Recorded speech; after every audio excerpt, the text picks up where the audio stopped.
The U.S. Matific Math Games are coming this February. Stay tuned at the end of the show to learn how you can have free access to the full Matific platform, and your school can enter to win up to $50,000 in cash and prizes, all while your kids learn about math. iPad Magic: 6 ideas every iPad teacher needs to know. Episode 247.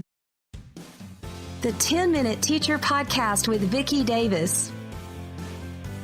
Every weekday, you'll learn powerful, practical ways to be a more remarkable teacher today. Today, we're talking with my friend Tony Vincent from Learning in Hand about iPad Magic. So what is your first magic idea, Tony? Well, the iPad is packed with things that you may not even realize are there or that can be used in different ways. I use my iPad and I project it up for students, for audiences to see, and it's great. There's different ways to project, but you've got it up on a screen, but the problem is they can't see where you're touching on the screen. So in the past, I've carried around a laser pointer, and in one hand, I'm manipulating the iPad, the other, I'm pointing at the screen, and it worked okay. However, I have repurposed the iPad's Zoom controller. You can turn that on in the settings, in the accessibility settings. And when you turn on the Zoom controller, iOS puts a little circle on your screen that you can move around. Now, you can also tap it and adjust the zoom level, which is an extra added benefit, but I use it as a pointer. I have it right there on screen, and I can move it and I can drag it around and show my audience what I'm talking about and what I'm actually touching on the screen. Oh, what a fantastic idea. And we are going to link to the blog post that has a lot of these magic tips. I love that one. What's next? That tip really goes into the next one. With iOS 11, the newest version that came out in the fall, you can actually screen record everything that's happening on your iPad.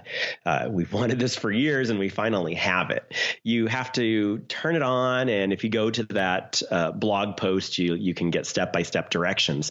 But in the settings, you get it turned on, then you can record your screen along with a narration so that you can make tutorials, or students can go through and show you what they've done in any app or in multiple apps, because it just records everything that's happening on your iPad. And if you turn on that Zoom controller, then you also have a pointer, and that Zoom controller / pointer will show up in the video that's saved to your camera roll.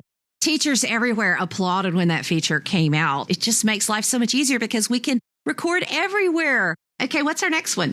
Not as exciting, and this has been around for a while. Apple has hidden some characters on the on-screen keyboard. For instance, I live here in Iowa, and the other day it was just 2 degrees, and I want to type out the degree symbol.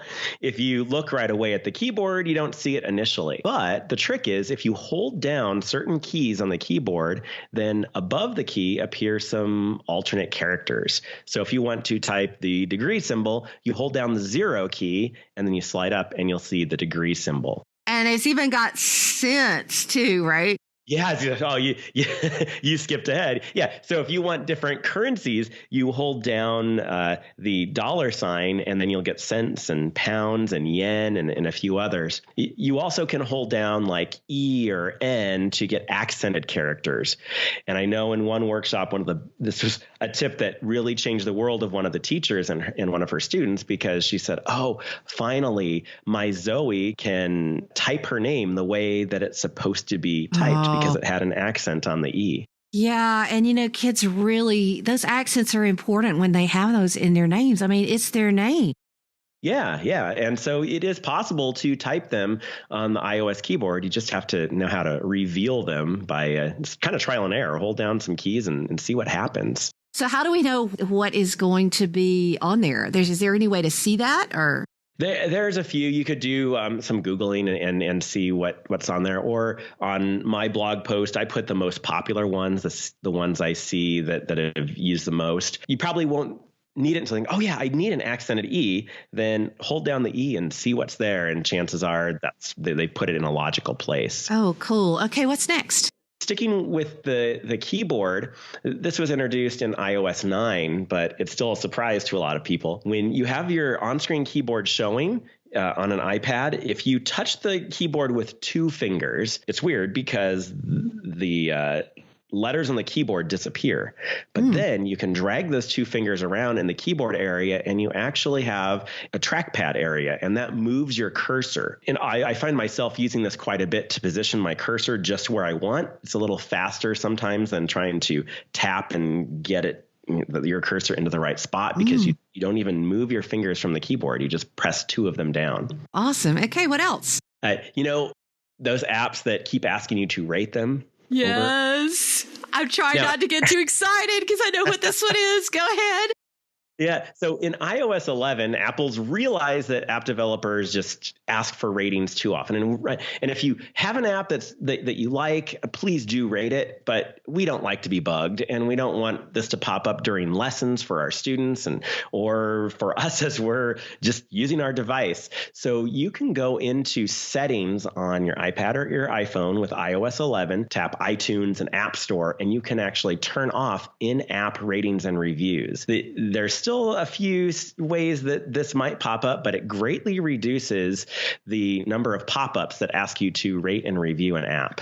Okay, remarkable educators, remember, if you're on that morning commute, like many of you are when you listen to the show, do this when you get to school. Don't do this while driving, but it is really very exciting. Okay, do you have another one for us? Exactly. Yeah. Well, another one you certainly can't do while you're driving, and that is rearranging your home screen. I have so many home screens. I think I have 15, which is the total number of home screens you can have on your iPad or your iPhone. And I organize pretty meticulously the first 2 pages, and then I've given up on the rest because it just is too hard to move those app icons around. Like you can take all day to move them from page to page and put them into folders. And if you don't have that many apps, maybe it doesn't take so long, but it can take a while. So in iOS 11, Apple's made it slightly easier. It's a little complicated, but once you get the hang of it, this is a pretty nice way for making folders. Apple allows us now to take one app icon, and when it jiggles, and then with a second finger, you can tap other icons and it stacks them behind that one icon. So then you can stack, let's say 6 from one page, drag that stack to the next, add a few more, drag, and then finally put them on their own home screen or into folder. So you can go and find all your math apps, pluck them from every page, add them to the stack, and then put that stack into a folder. So much more efficient than the old way of one at a time. Oh, oh my goodness, I don't have words for that one with all the wasted, because I do like to organize things. So we have time for one more. One that's been in iOS for a while that people don't realize it is that you can annotate over a photo. Anything that's saved in your camera roll, you can draw on, you can add shapes, you can even add magnifiers. And this is sitting right there. You don't need an app at all to make this happen. When you're in the Photos app, viewing anything, you can click Edit and then the More button, which are the 3 little dots. And then there'll be this marker icon. That's for the markup tools. And then popping up from the bottom, you have a pen, you have a highlighter, you have a sketch pencil, you have an eraser, you have a lasso, and then you have several tools, including a text tool. You can add your signature and arrows. You have this complete suite of drawing tools that's available to you to use on any picture. You click Done, and then your annotations are saved right there in that image, which then you can use in a project or share or just keep there in your photo library. So teachers, we've gotten 6 fantastic ideas of iPad magic and things that we all needed to know. Now, if you want to know lots more, you can go follow Tony's blog and Twitter and all the places he shares Learning in Hand. He is one of my go-to people for iPads. He just knows everything about them. And I know, Tony, now you're learning all about Google Classroom, so you know lots about really cool things. But these are little how-tos that are actually a really big deal when you're using iPads. So get to know these tips and tricks with iPads and get out there and learn some more. You may just save a whole lot of time.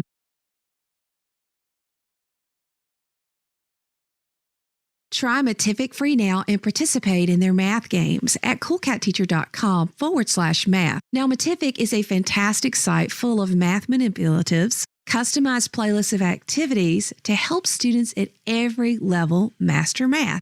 This fun and gamified site is one I've been recommending for years. Now, the Matific Games are here. Your students in the United States can compete to win prizes for themselves and your school as they gather stars by completing math activities. Sign up now for the Matific Games at coolcatteacher.com/math. Setup is easy. Just send them your class rosters and they'll set you up in 24 hours. This is a great way to try out Matific, help your kids boost and study math, and have fun at the same time.